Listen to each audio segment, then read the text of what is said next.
வணக்கம். நம்மில் பலரும் நம்முடைய மறுபாதியை, இணை மனதை தேடிக்கொண்டு இருக்கோம். நாம யாருமே முழுமையான மனிதர்கள் கிடையாது. நமக்குள்ள பல குறைகள், போதாமைகள் இருக்கும். வாழ்க்கைங்கிறது அந்த குறைகளை, போதாமைகளை கவனித்து, அவற்றை வளர்த்து, நம்மை நாம் முழுமை செய்து கொள்வது. அப்பதான் நம்ம ஒரு முழுமையான மனிதராக வாழ்ந்திருப்போம். ஆனால் அது அவ்வளவு எளிது கிடையாது.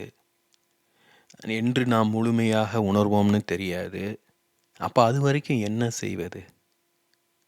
அதே சமயம் இயலாமையோட, போதாமைகளோட வாழவும் முடியாது.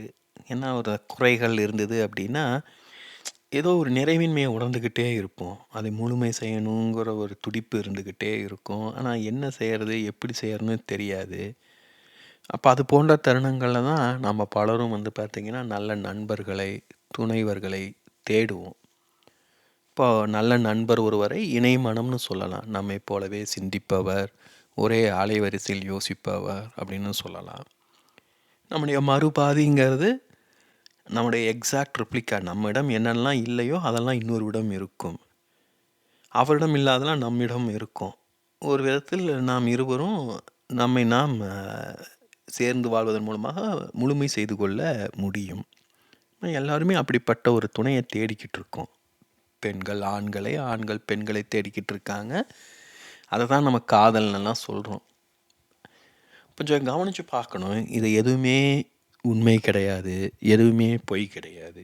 அது நம்ம எல்லோரிடமும் குறைகள் இருக்குது, போதாமைகள் இருக்குது, இல்லை இல்லாமல் இல்லை. ஆனால் அதே சமயம் அது எப்போவுமே இருக்கும்னு சொல்ல முடியாது. 10 வயசில் ஒரு விஷயம் நம்மளுக்கு தெரியாமல் இருக்கலாம்.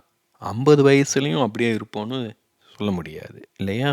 இப்போ 20 வயசில் தெரியாத ஒரு விஷயத்த 60 வயசில் தெரிஞ்சிக்க முடியும். அப்போது நம்மிடம் இருக்கும் குறைகள், அந்த போதாமைகள் இவற்றை கவனித்து நாம் வளர்த்து கொள்ளணும். அதை வளர்த்து கொள்ளாமல் அதை ஈடு செய்வதற்காக வேறு மனிதர்களை நாடணும் அப்படின்னா நாம் வளர மாட்டோம். ஏன்னா அந்த இன்னொரு மனிதன் நம்மளுக்கு ஈடு செய்கிறாரே.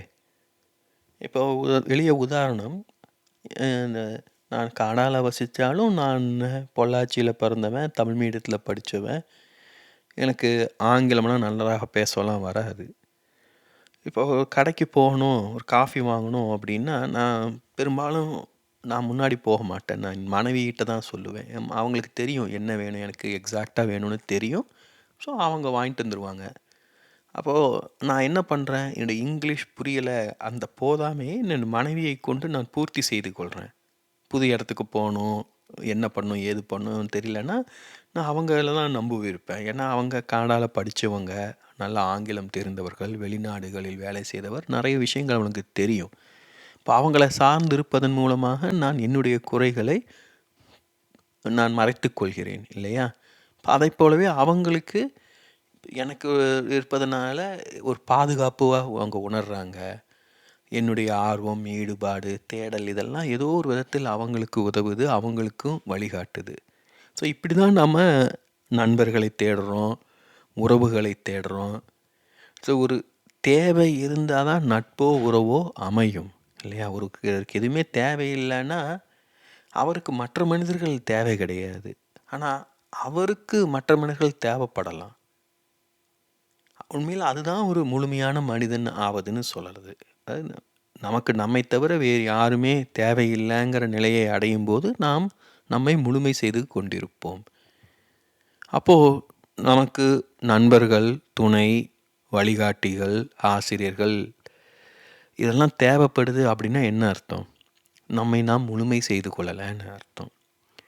இப்போ இதை நீங்கள் ஈர்க்கப்படுதல், புகழும் பெருமையும் இந்த காணொளிகளோடு இணைத்து பார்க்கணும் இல்லையா? நம்மளிடம் ஏதோ ஒரு போதாமை இருக்குது, குறை இருக்குது.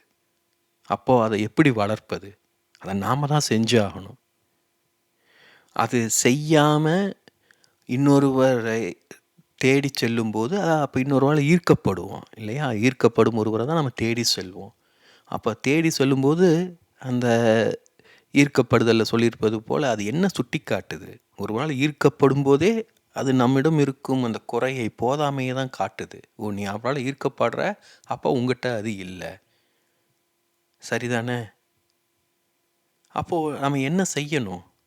அப்போ அதை நாம் பூர்த்தி செய்து கொள்ளணும். மாறாக அந்த மனிதரை தேடி சென்று அவரோட நட்பு கொண்டு அவரோட உறவை பேண முயன்றோம் அப்படின்னா, அதனால் அந்த தகுதியும் திறமையும் நமக்கு வளராது. வளராமல் அப்படியே நம்ம தேங்கி போயிருப்போம். கொஞ்சம் கவனித்து பாருங்கள். அரசியல் கட்சி தொண்டர்கள், சினிமா ரசிகர்கள் இவங்கெல்லாம் பாருங்கள். ஏதாவது மாற்றம் ஏற்பட்டிருக்கா அவங்க வாழ்க்கையில்? அவங்க அப்படியே தான் இருப்பாங்க. ரொம்ப நாளாக நீடித்து ஒரே இடத்துல இருக்கிறதுங்கிறதுனால அதன் பொருட்டு சில பொறுப்புகள், பதவிகள் ஏதாவது கிடைக்கக்கூடும். ஆனால் ஒரு மனிதராக அவங்களுடைய தகுதி, திறமைகள் ஏதாவது மாற்றம் இருக்குமானா பெருசாக இருக்காது. நம்ம இப்படி தான் நம்ம அறியாமல் போய் எதுலையாவது போய் மாட்டிக்கிறோம். இப்போ மீண்டும் மீண்டும் நான் சொல்வது என்னென்னா, எதனாலையாவது நம்ம ஈர்க்கப்படுறோம்னா அது எதுன்னு கவனித்து அதில் நம்மை இழந்து விடாமல் அந்த திறமையை, திறனை நமக்குள் நாம் வளர்த்தெடுக்கணும். அப்படி செய்யும்போது நம்மளுக்கு புகழ், பெருமையெல்லாம் கிடைக்காது. ஏன்னா ஒரு நல்ல வளர்ந்த மனிதன், நன்றாக வெளிப்படுத்த ஒருத்தர் தான் மற்றவர்கள் விரும்புவார்கள். நாமளே இன்னும் தேடிக்கிட்டு இருக்கோம். நம்மளுக்குள்ளே என்ன இருக்குது, என்ன புரியலன்னு தெரிந்து கொள்ள முயன்று கொண்டு இருக்கோங்கும்போது, நாம் நம்மளை வெளிப்படுத்தி கொண்டாலும் மற்றவர்கள் நம்மளை மதிக்க மாட்டாங்க. இப்போ இவ்வளோ காணொலிகளை உருவாக்கியிருக்கேன். உடனே வந்து எல்லாருமே வாவ் அப்படின்னு சொல்லி வந்து பார்க்க போகிறது கிடையாது. அவங்க கவனிப்பாங்க. இங்கே ஒன்று அங்கே ஒன்றுமா பார்ப்பாங்க. கொஞ்சம் நேரம் பார்ப்பாங்க. ஏதோ ஒன்று புரியும். இப்படி மெல்ல மெல்ல மெல்ல தான் அவங்களுக்கு ஒரு புரிதல் உருவாகும். ஸோ இப்போது இதன் மூலம் நான் என்ன செய்கிறேன்? நான் வந்து என்னுடைய போதாமைகளையும் வெளிப்படுத்துகிறேன். என்னுடைய புரிதல்களையும் வெளிப்படுத்திக்கிட்டு இருக்கேன். பலரும் வந்து பார்த்திங்கன்னா நம்முடைய புரிதல்களை மட்டும்தான் வெளிப்படுத்துவோம். நம்மிடமா இருக்கும் அறிவை மட்டும்தான் வெளிப்படுத்துவோம். அதன் மூலம் நம்மளுக்கு எல்லாம் தெரியுதுங்கிற போன்ற ஒரு பிம்பத்தை உருவாக்குவோம். அப்புறம் இன்னொருவர் நம்மை விரும்புகிறார்னா அவர் அந்த பிம்பத்தை தான் விரும்புவார். அப்போ அதனால தான் நான் என்னுடைய போதாமைகள், என்னுடைய பிழைகளையும் அவ்வப்போது நான் முன்வைக்கிறேன். நம்ம யாரும் முழுமையான மனிதர்கள் கிடையாது. நம்ம முழுமையாக இருந்தாலும் நம்ம என்றாவது முழுமையற்ற மனிதர்களாக இருந்திருப்போம். நம்ம 5 வயசுலேயே எல்லாம் தெரிஞ்சு பிறக்கலை. எல்லாரும் கொஞ்சம் கொஞ்சமாக கற்றுக்கிட்டு தான் வளர்ந்து வந்துக்கிட்டு இருக்கோம். இப்போ இன்று வந்து ஒருவர் நோபல் பிரைஸ் வாங்குறாரு, ஆஸ்கார் வாங்குறாரு அப்படின்னா அதன் பின்னாடி அவர் போட்ட உழைப்பு, அவர் தன்னை மேம்படுத்தி கொள்வதற்காக ஏற்கொண்ட முயற்சிகள் தான் அவர் அங்கே கொண்டு வந்து விட்டுருக்கு. நாமளும் அதை தான் செய்யணும். அதை விட்டுட்டு அப்படிப்பட்ட நண்பரோட அவர் கண்டுபிடிச்சி அவருக்கு நண்பராக நம்ம வெளிப்படுத்தி கொள்வதனால நம்ம வாழ்க்கையில் எந்த மாற்றமும் ஏற்படாது. நாமும் மாற மாட்டோம். ஸோ இதை நாம் தான் கவனிக்கணும். நாம் வந்து நம்மை உருவாக்கணும். இந்த வாழ்க்கை என்பது அதற்குத்தான் தரப்பட்டிருக்கு. நம்முடைய உடல் நாம் பிறப்பதற்கு முன்னாடியே தீர்மானிக்கப்பட்டு விட்டது. எந்த உடலை நாம் எடுக்க போகிறோம், எந்த விதமான வாழ்க்கையை வாழ போகிறோன்னு ஒரு வடிவம் அதுக்கு முன்னாடியே கிடச்சிருச்சு. அதை கடந்து நம்மால் வாழ முடியாது. நம்ம கருப்பாக இருக்கோம், குள்ளையாக இருக்கோம் அப்படின்னா என்ன பண்ண முடியும்? மைக்கேல் ஜாக்சன் எடுத்துக்கங்க. அவர்கிட்ட என்ன குறை? எல்லாமே இருந்தது. ஆனால் கருப்பாக இருக்கவங்கிற ஒரு தாழ்வு மனப்பான்மை. அதுக்காக என்னெல்லாமோ செஞ்சு வாழ்க்கையை வீணடிச்சுக்கிட்டாரு. நம்மளும் அப்படி தான் பண்ணிக்கிட்டு இருக்கோம். ஸோ இதெல்லாம் நாம் தான் நுட்பமாக கவனிக்கணும். நம்ம எல்லோருக்குமே ஒரு நல்ல இணை மனம், நம்முடைய பாதி கிடைச்சா நன்றாக இருக்கும் வாழ்க்கை. இப்போது என்னுடைய வாழ்க்கையில் பலரும் அப்படி என்ன சொல்லியிருக்காங்க. ஏன்னா நான் எனக்குள்ள பெரிய அகங்காரம் கிடையாது. என்ன சொல்கிறது, இதுதான் வேணும் அதுதான் வேணும்னு பெரிய தீர்மானம் கிடையாது. நான் ரொம்ப இயல்பாக எல்லாவற்றையும் அனுசரித்து கொண்டு செல்பவன். அதனால் மற்றவர்களுக்கு என்னுடைய அருகாமை, என்னுடைய அணுக்கம் ரொம்ப பிடிக்கும். ஆனால் அவர்களால் எனக்கு பலன் இருக்கா அப்படின்னு கேட்டால் சந்தேகம்தான்.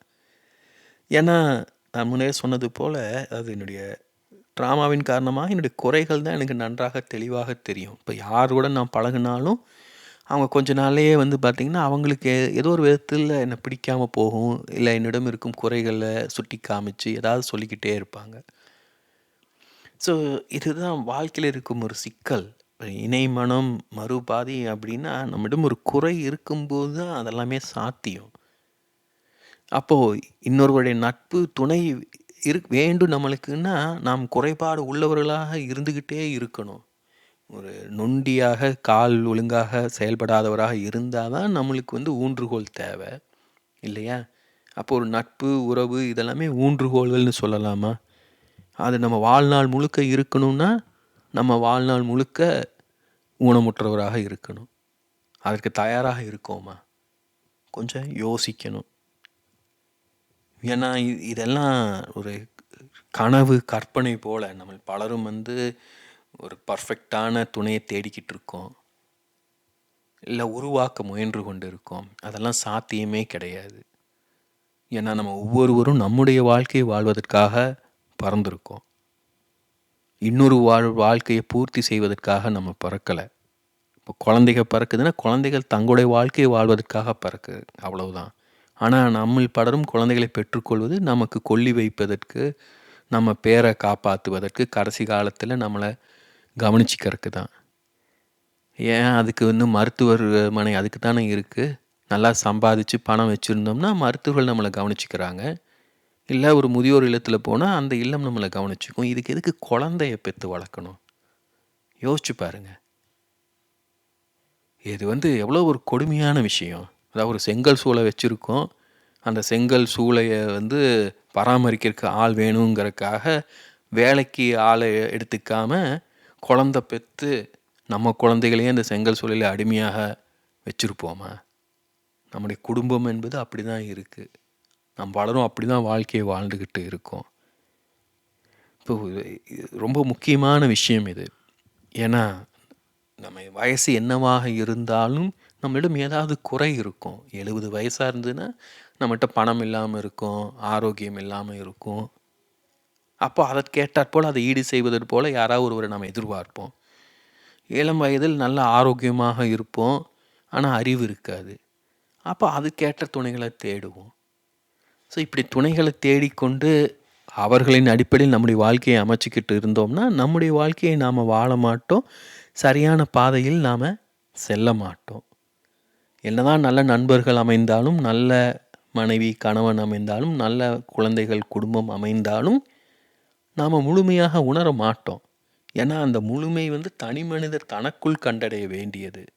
மற்றவர்களை கொண்டு, குடும்பத்தின் மூலமாக, சமூகத்தின் மூலமாக, புகழின் மூலமாக, அந்தஸ்து, செல்வாக்கு போன்றவற்றின் மூலமாக நாம் முழுமை செய்து கொள்ள முடியாது. அது எல்லாமே நமக்கு வெளியில் இருப்பது. முழுமை என்பது நமக்குள் நாம் உணரும் உணர்வு.